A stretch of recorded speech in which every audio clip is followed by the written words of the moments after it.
Okay, we are going to go ahead and get started.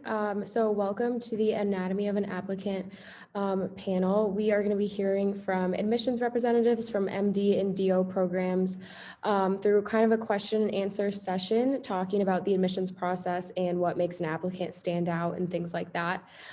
So first, I would like to start off by having our representatives introduce themselves and just provide a brief little introduction about your background and your organization. So if I could go ahead and have Carrie, can you please start for us? Sure. My name is Carrie Overfield. I'm the recruitment coordinator for the UMKC School of Medicine. We have 9 programs within the School of Medicine.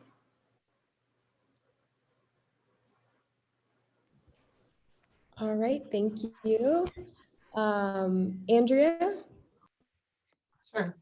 My name is Andrea O'Brien. I actually grew up in Iowa, so I have a lot of people that graduated from Iowa State in my family, so go Iowa State and Cyclones.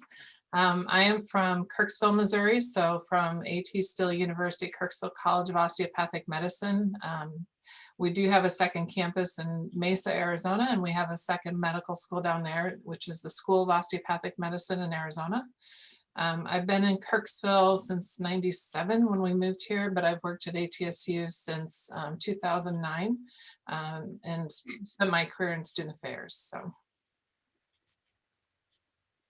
Awesome, thank you. Amber. Hi, my name is Amber. It's actually the end of my first year at the West Virginia School of Osteopathic Medicine. I was hired during the height of quarantine, interestingly. But I've worked for more than 15 years in higher ed, so. Awesome, thank you. Rachel. Hello, I'm Rachel Ahern. I am with the Carver College of Medicine at the University of Iowa. I serve as an admissions counselor for Carver, so we work a lot with prospective students. I've been with Carver for a little over a year and was in the undergraduate admissions world a little bit before that. Thank you. Megan? Hi, I'm Megan Kozowski, and I'm the other admissions counselor for Carver College of Medicine at the University of Iowa. I grew up in Chicago and went to the University of Illinois and have moved around, lived in Colorado for a bit, and have been in student affairs ever since. So this is great. This is about 2.5 years in this role, and it's been a lot of fun. Thank you. Whitney? My name is Whitney Ketza. I am the Associate Director for Admissions at Loyola University Chicago Stritch School of Medicine. We're located just outside of the city in a town called Maywood, and our MD program focuses mainly on kind of like the patient-centered medicine side of the medical process. And we look for students who are very service-focused because our institution is in a lower socioeconomic area, so sometimes underserved populations. That tends to be our biggest draw. Awesome, thank you. Heather. Hi, my name is Heather Hale. I serve as the Assistant Director of Admissions and Recruitment for the TCU and UNTHSC School of Medicine, located in, hopefully it stays warm, Fort Worth, Texas today. We've had quite a week, if you've seen, so I'm happy I could be online today. My background is in student affairs prior to coming to the admissions world, and we are a fairly new medical school, currently interviewing for our 3rd class. And as a private institution, we're not bound by the specific Texas rules, so we're able to seat plenty of students outside of the state of Texas. Thank you. Dr. Amiri? I don't know if I said that right, sorry. Okay, hi everyone. I'm Laila Amiri. I'm the Assistant Dean for Admissions and Recruitment at University of Illinois College of Medicine. We have 3 campuses. So our largest campus is in Chicago, and we've got 2 campuses, one in Rockford and one in Peoria. And while we are a public institution, we do not have any state mandated quotas on the number of in or out of state students that we can accept. So we do welcome applications from students from all across the country, and actually international students as well.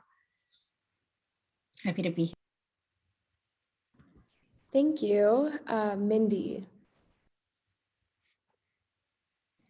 Sorry, I couldn't get my unmute off for a second. I'm Mindy Miller, and I'm the Assistant Director for Admissions and for the University of Illinois College of Medicine. I work out of our Peoria campus, which is actually our second largest campus. I say we're just right kind of in the middle, not the biggest, not the smallest.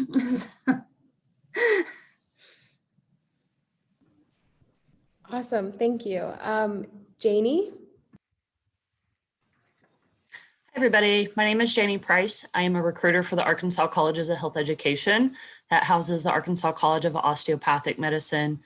We also have occupational therapy, physical therapy, and our Masters of Science in Biomedicine. Happy to be here today.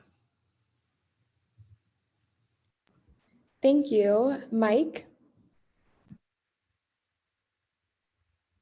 Good afternoon, everyone. My name is Mike Richards. I'm the Assistant Director of Admissions for the Keck School of Medicine of USC. We're located in about 10 minutes east of downtown Los Angeles in the predominantly Hispanic neighborhood of Boyle Heights. We're a separate campus from the University Park campus of USC. We have 15 different master's programs, about 8 different PhD programs, as well as 30 different research institutes that are affiliated with the Keck School of Medicine, and I'm representing the MD program and the related dual degree programs. Awesome, thank you. Ashley? Hi there. Excuse my phone situation. I am having computer issues at the office, so that's fun. But hi, my name is Ashley Hansen. I'm with the Texas Tech School of Medicine in Lubbock, Texas. We're kind of the panhandle, sort of northwest part of Texas. And we are an MD school, and I've been here about 3.5 years. We can only take 10% of our students from out of state. So, but that's, 18 of the 180. And there are like a lot of other Texas schools, as someone mentioned earlier, that can take more than the 10%. So thank you all for having me. All right, awesome. Well, thank you all so much for being here and taking the time out of your day to speak with our Iowa State students. So I think to start off, I'm just going to ask some general questions that we had submitted by students beforehand. And then throughout our session, students, please feel free to ask questions in the Q&A box, and we'll be monitoring that and asking those questions throughout our session. So to start, can our panelists maybe just describe the admissions process a little bit to students? This can include things like a general timeline, admissions requirements like minimum GPA, entrance exam, letters of rec, experiences, things like that. Feel free, anyone, to go ahead and jump in. I'll be happy to start. With our school, the requirements are pretty traditional. So we look for students with the prerequisites: 1 year of biology with lab, Gen Chem with lab, organic chem with lab, physics with lab, and English, 1 year of English. We do look for at least 100 hours of clinical. We do like to see at least 100 hours of service, particularly to underserved populations, and leadership within there. With the shadowing or clinical, we do like to see that students have shadowed at least some of that time or spent some of that time in the clinical sense, working with an osteopathic physician, since that's where our school is founded. But those are going to be the main things that we're looking for in terms of the prereqs. The other aspects in terms of timeline, the osteopathic application opens in the beginning of May. And different schools will have different timelines. Our deadline for KCOM in Kirksville, Missouri is February 1st. For Arizona, for our school there, it's March 1st. So different schools will have different timelines. We do start our interviews basically in September, and we go through March. And we have rolling admissions. So when we start interviewing, we do start with our admissions committee review, and the students will start getting acceptance offers as of probably mid-October, and we'll keep going until the end.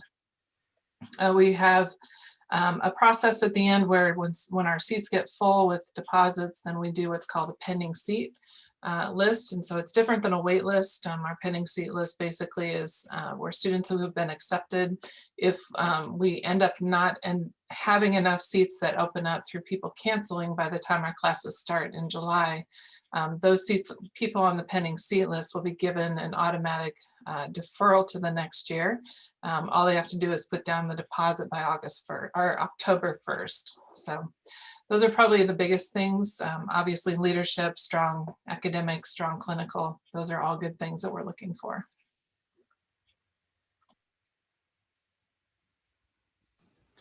I guess I can chime in next. For the Arkansas College of Osteopathic Medicine, we're going to have a similar timeline with the ACOMA's application cycle. A big difference for us is on some prereqs. We require 6 hours of English comp and literature, but we make the most substitutions for that. A lot of people will get like AP credit or comp out of it somehow. We actually start our interviews in August and start offering our admissions in August. So ours starts a little bit earlier. I did want to comment a little bit on the timeline because I think this is probably important for MD or DO programs. The MD process has a very similar timeline where our interview or our application season opens up in like late spring, early summer, and then our interview season opens up in the fall. But like Andrea said, with this rolling admissions process, even though our deadline might be, you know, the end of winter or even early spring, you have to think about the fact that we start our interviews in August and September. So if you are thinking, oh, I just have to get my application in by the deadline, sometimes that doesn't put you in the most competitive place because you have other students who are ahead of you who have already turned in an application who might already be interviewing for us. And so even though you might see the deadline as being something later on in the cycle, the best thing that you can do for your application is to get it in early and to complete it as soon as possible. So you just have the longest chance of being considered for all of those spots. I second what Whitney just said. So please get your applications in early. We tell students it's great if you could get your application completed in August or September. July would be great as well, but you're still in the pool for a very long time if you get them completed by then. So do be mindful of that. You don't want to spend all that time and money just to come in at the very tail end when you don't really have a large chance of receiving an interview because so many folks have already interviewed. So I totally agree with Whitney there. I bet everybody else would agree too. In terms of Carver at the university. Oh, go ahead. I was just about to third that. Yeah. Yeah, absolutely. We're going to put on our website this year to encourage students to apply early because I think so many of them do delay their applications. One thing at the University of Iowa we do offer is advising appointments. So if any of you have questions at all about our programs in terms of prereqs or what we're looking for, we are happy to talk with you. And starting mid-March, we're going to have like a virtual office hours session where you could hop in every Thursday, 10 a.m. and chat with one of us. So that might be helpful if you do have more specific questions about your background or anything. Awesome. Well, thank you so much. So the next question that we have is, are there any characteristics or experiences that you see as required in order to get into your program? Maybe Mike, do you want to answer this one? Oh. You know, we actually go to you. Sorry, go ahead. We actually do not have any specific requirements needed for application eligibility. We've done away with those requirements about 10 years ago. We did that precisely to encourage people from a broad range of academic disciplines to apply to our program. So we recommend that people have some Spanish language ability and statistics, but other than that, we leave it up to the applicant to kind of craft their preparation in the way that best suits their circumstances. As far as things that we look for, we look, you know, basically in a general sense, we look to see that applicants have given themselves enough opportunities to develop the competencies they need to be successful in medical school and beyond. And we really use the AAMC applicant competencies. I think they're called core competencies. If you Google AAMC.org core competencies, they'll come up with full definitions. But we look for, service orientation is big on our list, integrity and ethics, cultural competence, communication skills, teamwork, and all of those competencies. We are looking at your application materials, trying to discern, whether or not you've given yourself enough opportunities to develop those competencies, and how you talk about what they mean to you and how they will serve you in your future pursuit of a health profession's career. So, the way you highlight your experiences really kind of dictates to us how we view you as an applicant. Awesome, thank you. Amber, did you have anything you'd like to add to that? Not specifically to what Mike said, but something that is very specific to our school. If anyone is interested in rural medicine and coming to the West Virginia School of Osteopathic Medicine, we require a letter from a DO. And I know that is one thing that really holds up applications to our school is a lot of students aren't going through a checklist specifically when they're applying to the different schools and making sure they have in everything. So even if we get a really great application, it might take us a while to get back to that person, or it might even be, a few months later when that person calls and says, I'm great, why haven't I been, contacted? So I would encourage all of the applicants, and this kind of goes back to the first question, to really go through every school's checklist meticulously 3 times. And that will save you a lot of pain later on down the line. I'd like to add to that. For us, looking at specific characteristics, our secondary application is where we're really trying to cultivate that information from you. So for all of you candidates, when you do get awarded a secondary, make sure you're doing your research on the institution, because they're probably looking for a lot more than what they get in your primary application. And for us, our committee really likes to see individuals who have worked on a team effectively. Everything we do is team-based learning in our curriculum, and we also have a flipped classroom model. So we're really looking for self-directed learners. So that's kind of something that our committee is always looking for in candidates. And just to briefly tag on to what Amber said, it is really important regarding the requirements, because not every DO school requires a letter from a DO. Not every DO school requires shadowing with a DO. They will all prefer that you've had some, but it's not necessarily required. So just knowing what those requirements are is really important. I'd like to chime in with the mention of secondary applications. I really encourage applicants, regardless of what program you're applying to make sure that you are paying really good attention to the application process. Our programs, for our MD program specifically, so we have the AMCAS application, the secondary application, which is the UMKC general application, and then we also have a supplemental portal that students complete. It's a really quick portal. It's not really another application. But sometimes I've heard students mix up supplemental and secondary and not realize that there's a third step.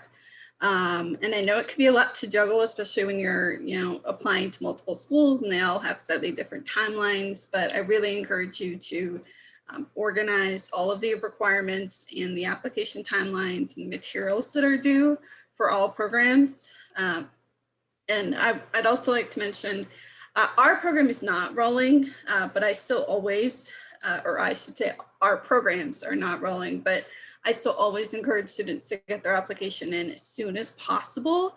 I've been here almost 6 years with this office, and I can't tell you how many times I've had applicants call a week before a deadline and realize that they sent an MCAT score or a GRE score to the wrong place. They'll send it to UMKC instead of the CASP application for PA school or something like that. And no one needs that kind of stress in their lives. So make sure that you're keeping on top of that.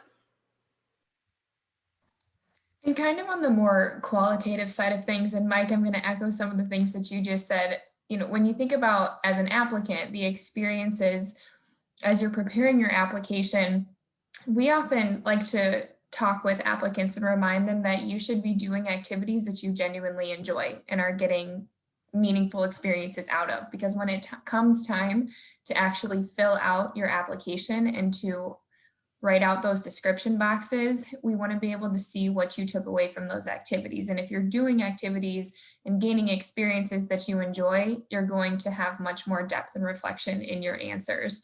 And something that Megan and I like to remind the students that we speak with is that sometimes it's helpful as you're gathering these experiences to keep a journal and kind of do some of that reflection in advance so that when it comes time for you to fill out your AMCAS application or whichever application, that you have done some of that legwork in the beginning and you can really work on making quality descriptions in the different pieces of your writing.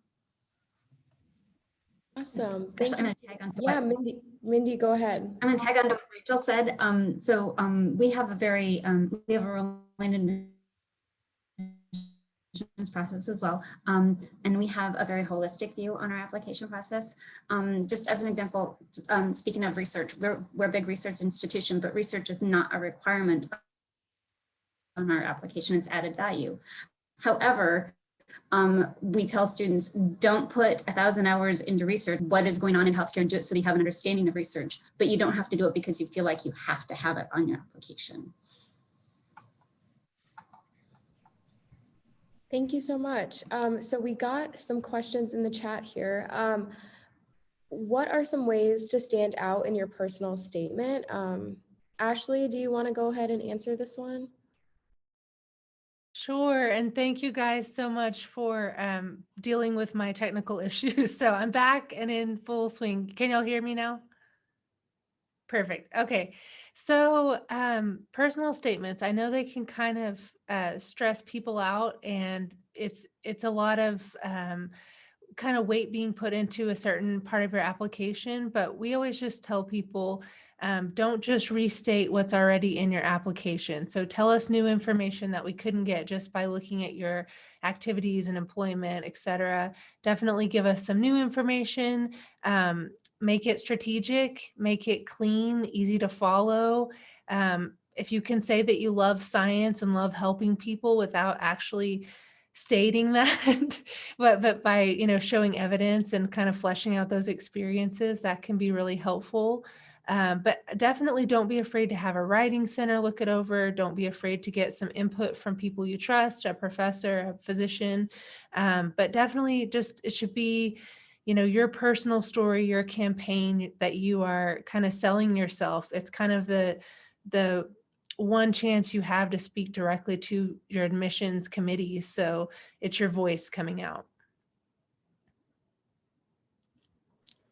I have another comment on that, kind of bouncing off Ashley. A lot of the personal statements that I feel like institutions ask are very, very broad. And that's often with intention. But one of the things that I usually suggest to applicants is that they write their personal statement a few different ways and kind of see which one works best. So you can approach why you're interested in medicine, why you're interested in getting your medical education at that particular institution from this angle and this angle and this angle. Then once everything is edited, fleshed out, you can pick the one that sort of best represents you. Awesome. Thank you so much. So we have a question about the interview process potentially being online again for the fall of 2021, and this may or may not vary depending on each program. So if anyone has already an idea of kind of what that is going to look like, if they could speak on that. Here at the Keck School of Medicine, this past application cycle, I'm sorry, did I cut you off? Ashley, were you? Okay. This past cycle, we had online interviews for the duration of the cycle. we're kind of waiting to see what's going to happen this fall with the COVID-19 situation before we decide on what to do. But we're prepared to either be online with our interviews or in person or a combination of both, whatever it takes. And just by the way, our interviews are traditional interviews. Interviewees, they interview with a student and one faculty member, 30 to 45 minutes each on the same day. It's a pretty low stress. We try to make it as low stress as possible.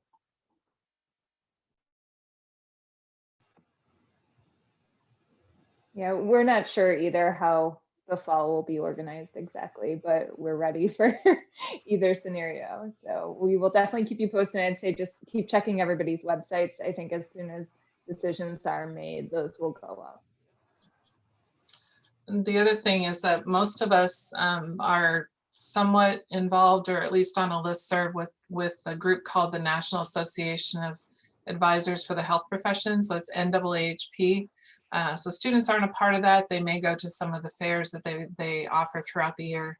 But most of us are involved with that in some capacity. And so usually those questions do come up on there, and we are able to let advisors know what our situation is.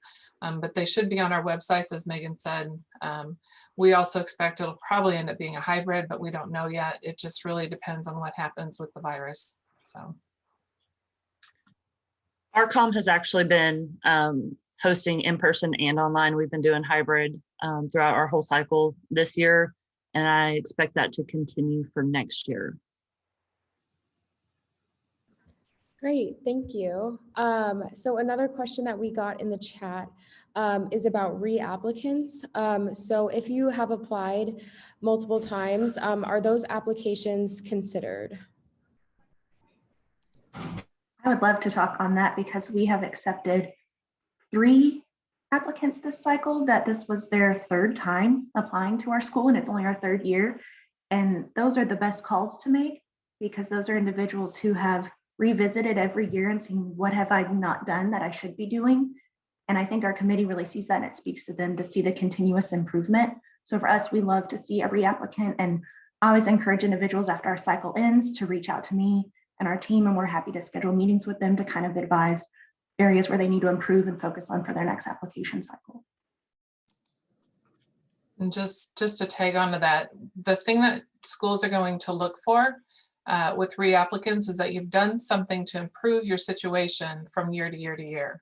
So if you, sometimes we get reapplicants and they've done nothing more to improve. So as Heather said, call the admissions offices where you applied, see if some of them will, some may not, but for the ones that do, see if they'll look at your application and give you some feedback on where you could improve, and then do that. So if you don't do anything, you're not going to be looking any differently. In fact, you're just going to get rejected again. So just do what they say and you'll probably find better results. That's a great point, Andrea. Yeah, I think our committee, it kind of gives them a little bit of pause if an applicant reapplied but did not have an advising appointment with us to discuss their application. And it's always good for them to see that the applicant has taken the initiative to receive some of that constructive feedback, and then just have that as tangible evidence to see what they've done to grow and improve their application from one cycle to the next, or whatever their timeline is. All right, thank you. So we got quite a few questions, kind of bringing it back to how COVID-19 has affected the application cycle this year and potentially this coming cycle as well. So considering this when reviewing future applicants, is there going to be consideration taken when looking at experiences such as shadowing? And do you have any recommendations for how students can get those experiences during this time? I'd like to chime in here if I can. Well, first off, I would like to say that our dean for the School of Medicine, Dr. Marianne Jackson, is internationally renowned for her work in infectious diseases. So there's really no better leader for us at this time during a global pandemic. She has worked endlessly to make sure that students are being supported, that we are introducing curriculum related to the pandemic, and that we're keeping our students, staff, and faculty safe while not jeopardizing our students' education. But as far as our applications go, we have introduced a question on our all of our applications about how the pandemic has affected them. And we are planning to keep that question on the application for a long time, but at least for the next several cycles. So they can talk about, the ways that the pandemic has affected their mental health, their finances, their safe living situations, their learning experiences, things like that.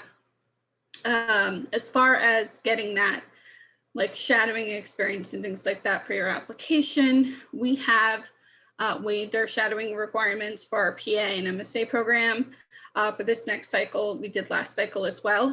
But that being said, we still encourage students to get that where they can. Some hospitals, and I know at least in our area, are doing virtual shadowing. So if you are able to get that, I really, really encourage that.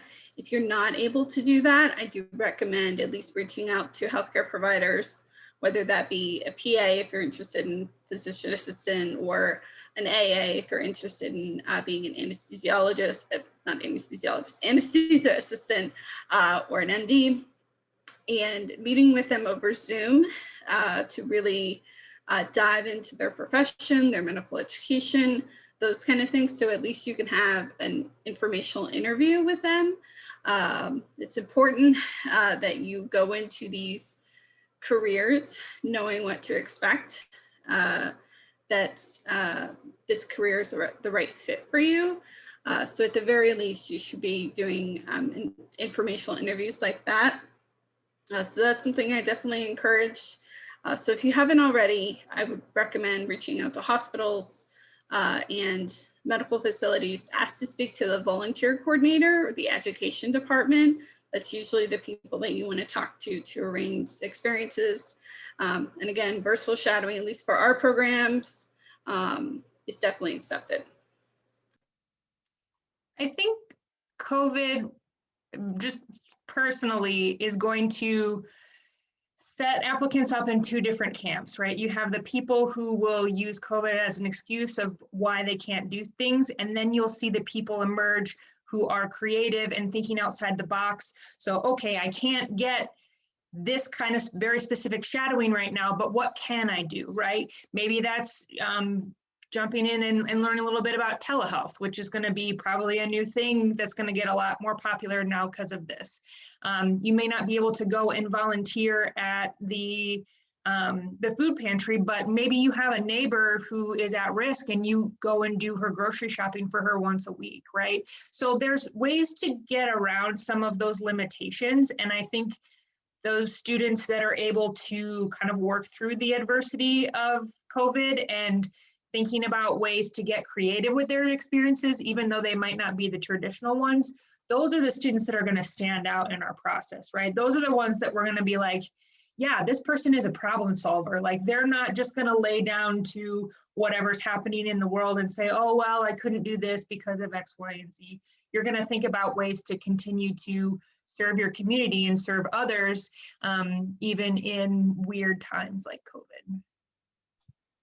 I could not agree with that more. Our faculty, even though it'll be a little bit over a year between when everything started shutting down and when the next application cycle will open, if there's somebody that's completely gone off the radar in terms of trying to get any kind of experience over the last year, they're not going to be a good applicant. If they did not do anything prior to COVID, if they got some experience prior to COVID, and there may have been some limitations over the last year, but again, those problem solving skills are going to be really important. And there are still plenty of opportunities, again, if you're creative, and tap into the resources that you have. My son is looking at going to PT school. He's a junior in college. My parents live in a very rural area out in Western Iowa. he's finding that the PT clinics out in that area are more than happy to have people come shadow with them because they're looking at it as a recruitment opportunity. Maybe this person will come work for us someday. So he's able to get tons of shadowing hours up there and just go stay with my parents for a week here or there. So, reach out, do those things, deliver meals again for the homebound, that, things like that, whether it's clinical or service, just think outside of the comfort zone of just straight shadowing. And you'll find plenty of opportunities. There's still plenty of need out there. And so tap into that. Yeah, I agree with everything that you all said. Oh, could I just add in one more thing?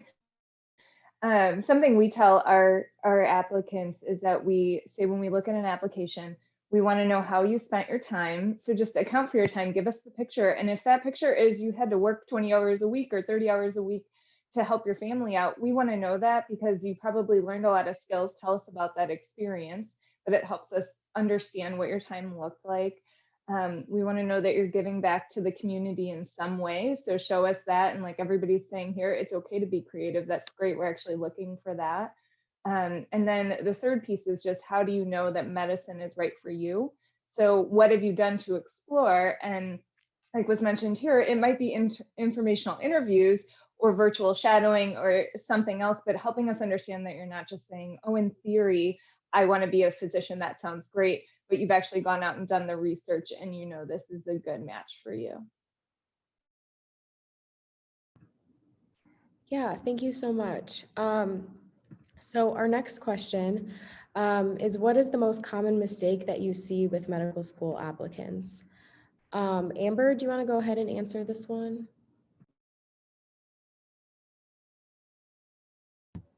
Sure, the most common mistake.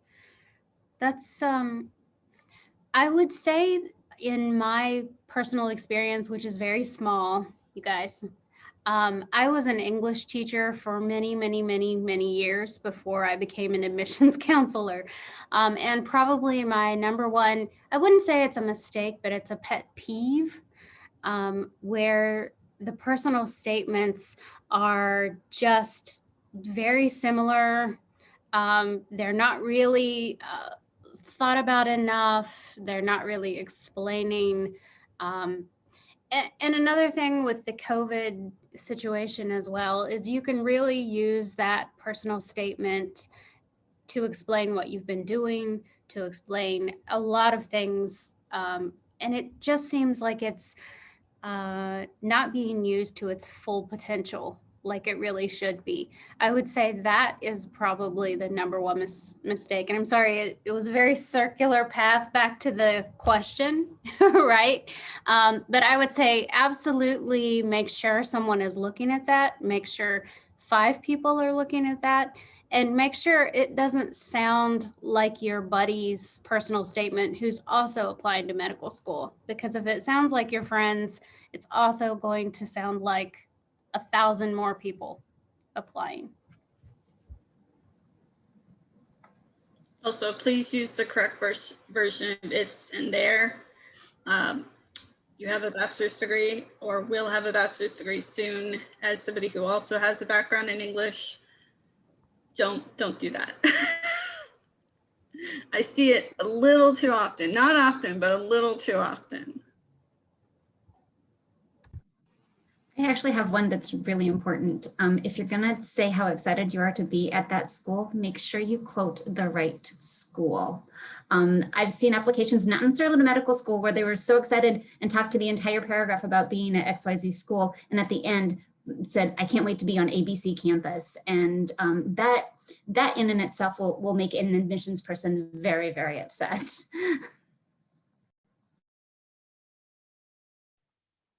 Yeah. Oh, I'm sorry. No, go ahead. I was just getting ready to say, for our school, we're the West Virginia School of Osteopathic Medicine, but there's also West Virginia University, and a big thing I get is calls addressing me and saying, oh yeah, can you please tell me more about WVU? And I'm like, oh, I don't work at WVU. So you're in a completely different part of the state and a totally different medical school. So yeah, make sure you know who you're talking to and what you've said to one admissions counselor versus another admissions counselor. Take some notes when you call, right? Or when you email. So. I think along those lines. Oh, I'm sorry, Whitney, you were going to say something. Go ahead. I'll be quick. So I was just going to say, I think one of the biggest pitfalls that I see that is really hard to deal with just from admission side is people who aren't able to really step back and evaluate whether they're ready for medical school, and they kind of rush the process. A lot of times students get this idea that they have to go straight from undergrad into medical school. They don't want to take a gap year. They're getting pressure from themselves or their other classmates who are going straight to medical school or from family. And so they don't take the time to, maybe if their grades weren't that great, to go do a post-bac or a master's program, or if you haven't had opportunities to get a lot of good clinical exposure because you've been in school and you're trying to get good grades and maybe you have to work on top of it, taking the time to get the experiences that you need to have a really strong application, to get that good MCAT score, to get a good upward trend in your GPA, and then applying. Because a lot of times what happens is you shoot yourself in the foot by applying too early. You don't really have a competitive chance in medical school. And then you have to go into the next cycle as a reapplicant, which puts that extra burden of trying to tell why your application is different this time around than last time around. And sometimes when you get into those second, third, fourth apps, if you still have this pressure of I need to apply now, and you don't take the time to make yourself competitive, you kind of lose all of your decent chances of getting in, because by the time you actually are ready and competitive, you're a fourth or fifth time applicant and people are going to say, no, that's just too many times. The only thing I was going to say to follow up with what Amber said was think about the number of schools that you're applying to. So we usually tell folks that somewhere between 16 and 20 schools is usually a pretty strong number where you can turn in strong applications and not overwhelm yourself. Do research on which schools you want to apply to, but sometimes we talk to students who literally apply to 50 schools and they just don't have the time to give that their all. And especially like Whitney was saying, if you're trying to do that while you're still an undergraduate, it's really hard to maintain your GPA and apply and interview. It's too much. So give yourself that space to do all of these things. You never get a second chance at your undergrad GPA, and absolutely you can work on other things to fix it, but it's probably better in the moment to focus on where you're at and be realistic. And if you need to take an extra year or two, that's okay. We don't see it as an extra year or two. We just see it as you're applying when you're ready. I have something to add on mistakes that people make. And this is less to do with the application itself and more to do with, I feel like people are afraid to communicate with admission staff, like they're kind of intimidated. If you're not hearing back from a school, you need to find out why. A lot of the systems that we use our emails may get sent to your spam. And you could miss a secondary application invitation. You could miss an invitation to interview, and I've seen it happen. And that could be the difference between a paid deposit and months on the wait list. So make sure that you keep a solid line of communication with the schools that you're applying to. And with that, I've seen sometimes where a letter of recommendation is holding up the process, and the applicant has no idea that that letter writer has not submitted that final letter. So they're just waiting. We're waiting for the final letter to come in. Thank you. So if our next question is, if an applicant has a lower GPA or MCAT score, what can be done to help make their application stand out? Mike, if you want to go ahead and answer this one. Sure. We look at metrics, it's just like a baseline measure of an applicant's ability to get into our curriculum. So once it's determined that the applicant can survive our curriculum, we're really on to your personal attributes. So I think a lot of applicants kind of get hung up on the MCAT and GPA. They're having a lower GPA is not necessarily a deal breaker, but you need to somehow in your application materials account for maybe like what are the reasons your GPA might be a little lower or your MCAT might be a little lower than than maybe the median of that school's applicant pool. I think one of the, we were just talking about mistakes that applicants make. I think one of the mistakes that I see a lot are applicants are applying to schools where they're not competitive. They apply to a lot of schools where, and you know, just said we don't totally focus on metrics. But if you apply to a school, your metrics of that school's last incoming class, you're going to have a better chance of getting that school. So you want to apply to a school where your metrics match or at the or above the median of that school to give yourself a competitive chance. You might have a few reach schools that you apply to, but you want to apply where you have the best chance of getting in. So one thing you can do, I mean, you can take more courses. Like if you're, it depends on where you're at in your undergraduate level. You might have to do a post-bac to kind of demonstrate, you know, your academic acumen, or a post-bac or a master's or some other like educational enrichment program after you complete your undergraduate, because it's kind of hard. Like if you haven't rebounded within your undergraduate span of time, then it's, you know, you're not going to be able to develop your GPA or enhance your GPA. So academic enrichment always helps. And just the way that you talk about it in your application, you want to acknowledge any blemishes on your application. You don't want to just put it out, you know, just like the unspoken, you know, pink elephant in the room. You know, you want to address any blemishes that you perceive in your application, your metrics, in your application materials, so that people are aware that you are aware of how that appears to a viewer. All right, we're kind of approaching our time here, but we do have just one final question. What is one piece of advice that you would give to current students interested in pursuing a career in medicine?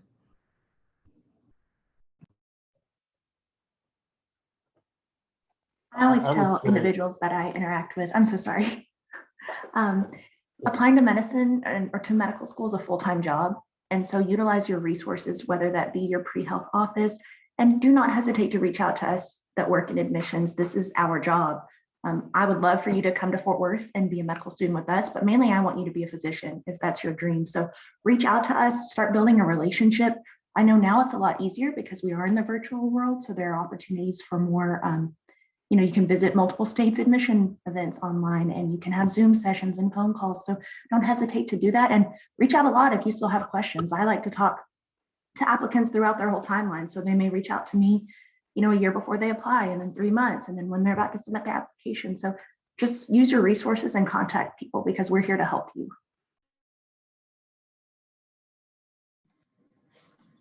I'd like to add on to that. I'm sorry.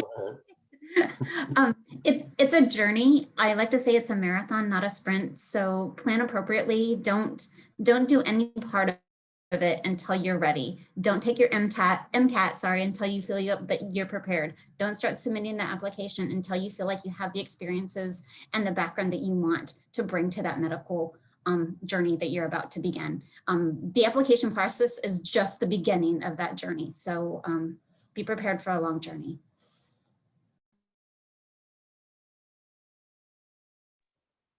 I would just add, you know, everyone checks off the same boxes applying to medical schools, you know, some research, community service, academic metrics and everything, but don't just do your extracurriculars just to check off the box. You really need to be purposeful when you spend your time and you volunteer and you engage in these activities. You want to go into those activities trying to develop those competencies. You know, that's one of the reasons you want to do it, right? You want to engage your community of interest, but you also want to develop leadership skills, communication skills, cultural competence, service orientation. So you want to bring that as a focal point in your engagement with your community of interest. You prepare your application and go, that comes out, and you can really make a strong, compelling narrative about your values, your motivations, your sense of mission, application materials and later in interviews. You know, you won't have to have a bunch of bullet points to memorize at your interview, because you can just talk about who you are, what you value, and why you are motivated to want to be a health professional without relying on notes and your bullets. I would say really go dig into your extracurricular activities and mine them for all of the value that you get out of them. I'd also like to add that if you're applying to an osteopathic school, you need to explain why osteopathic medicine is a good fit for you. It does have a slightly different approach to the medical education, the philosophy, if you know, and so if you're wanting to apply to an osteopathic school, explain that, explain why that's a good fit. You know, if you're wanting to straight apply to MD schools, fantastic, do that. If you're wanting to apply to DO schools, explain why. And those questions will be usually in the secondary applications.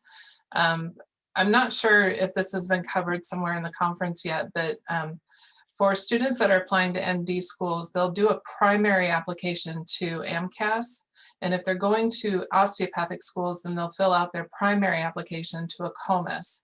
So those are two separate national centralized application services. So you fill out that primary application once, and then you tell those organizations where you're going to send it. Now in Texas, they have their own system, so you would have to apply through their system as well.